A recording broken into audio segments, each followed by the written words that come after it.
So I got a couple new helmets and wanted to show them on here. I haven't posted a video in a while. I actually got cancer last year and had to go through 35 radiations and 5 chemos. And if any of y'all know what that's like, it's rough.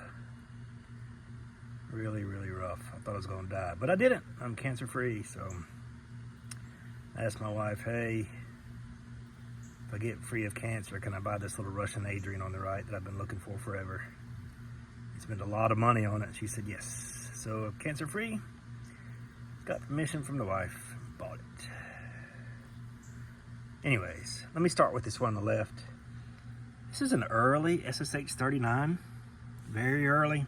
And it's cool because I've been wanting one of these for a while. I've had the ones with the Greylex liner on them and then the circular cloth liner, but I've never had the white leather liner before.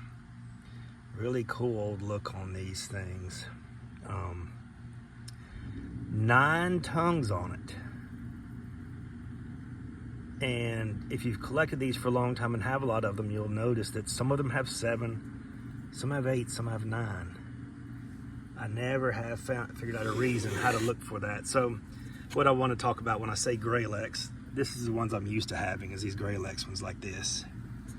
This is the black kind of leather type material, but it's not. How many tongues does that one have? 1, 2, 3. That one has 7.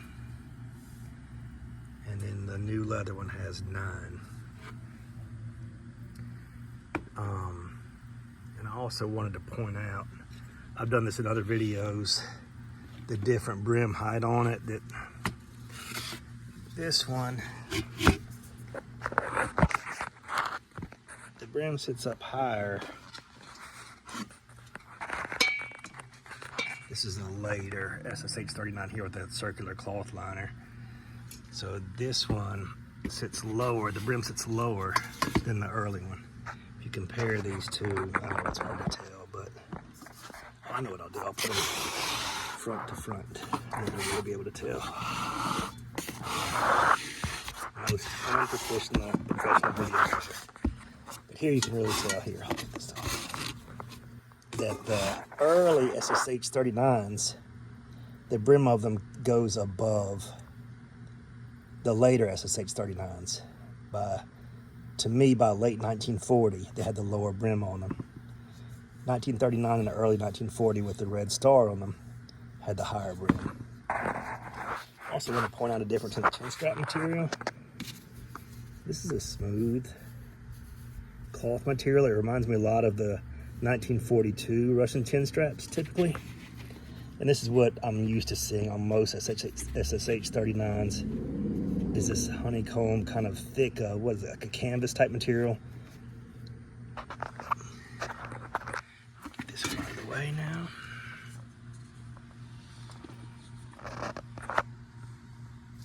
A couple more things about this one. It has been repainted, but you can still see under the repaint the original star, the original red star with the hammer and the sickle.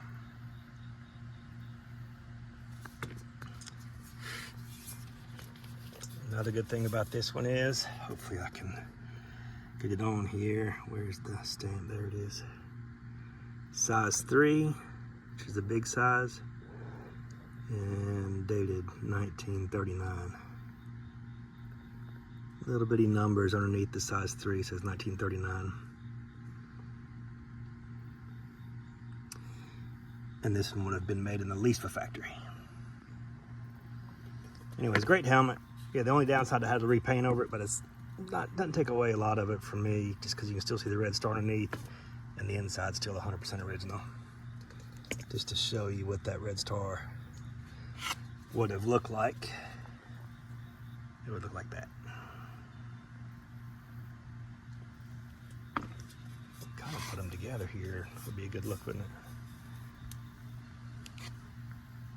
With 3 different liner styles of Ssh-39s.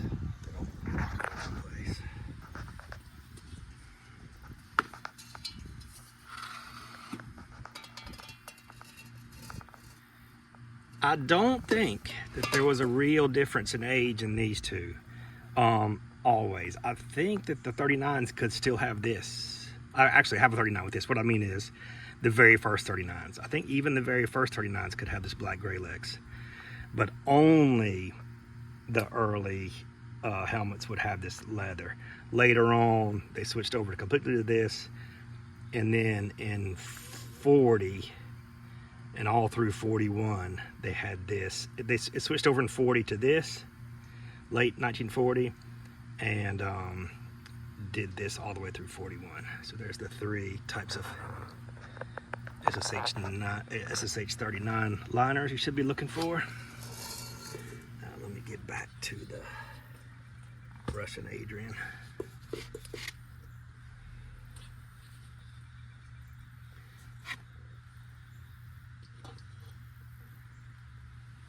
So here he is.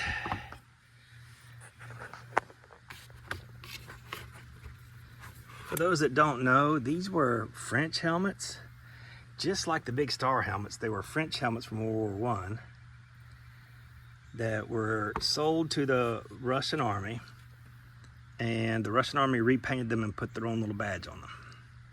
So you see the double-headed eagle facing to the east and to the west.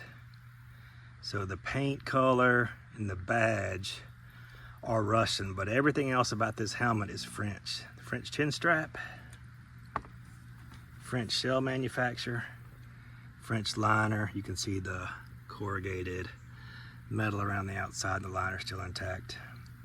Really nice helmet. Oh, there's a little small, there's some newspapers in there in French. It's old newspapers, I don't want to get them out, that is describing the Russian Revolution and the Bolshevik conferences they're having or whatever. But I just want to do a little comparison between what you're looking for in a Big Star helmet and a Russian Adrian. The Big Stars, they also used Russian helmets and used French helmets and painted them this color and put the badge on the front later on after it was the Soviet Union. But during World War I, it would look like this. And yes, that badge is a little bit crooked. In my opinion, it leaves a little bit of authenticity to it. If you're trying to fake it, you'd make it perfectly straight.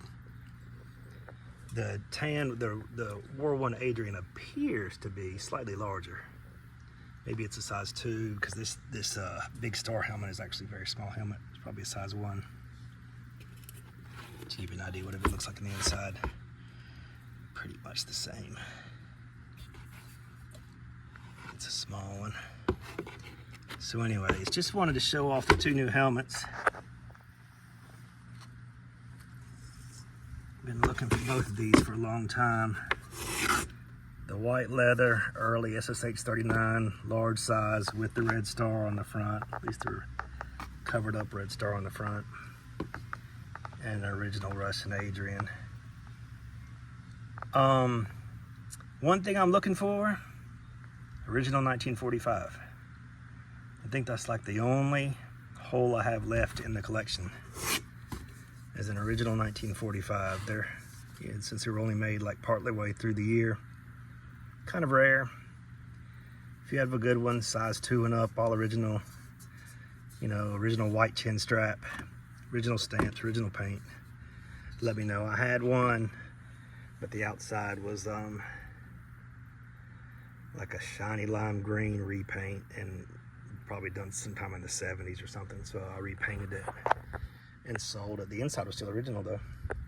Anyways, wanted to show these two helmets, and if you have a 1945, contact me in the comments. Thank you.